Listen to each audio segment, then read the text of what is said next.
Welcome to the Tech Egg. Don't get scrambled. Enjoy the video. You will start by enabling developer mode and confirming your PC can talk to the headset.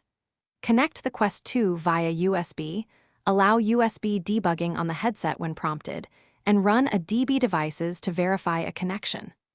Once done, pick a reputable file manager APK and place it in a known folder on your PC. Make sure the APK matches Android 7 Plus compatibility, and that you have enough storage on the headset before proceeding with installation.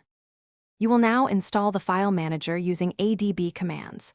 Open a terminal in the folder where the APK is saved.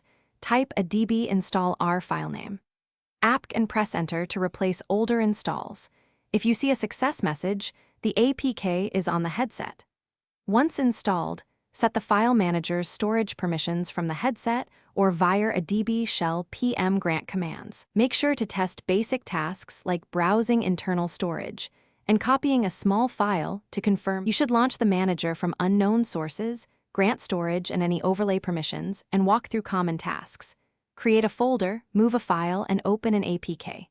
If the app crashes or files won't transfer, disconnect and reconnect USB, run a db uninstall package name, then reinstall, and check a db logcat for errors. Finally, make sure your headset firmware is current. Outdated system builds can block installs. If problems persist, reboot the Quest and reattempt the install sequence. Thanks for watching. Consider subscribing if I helped unscramble your problems.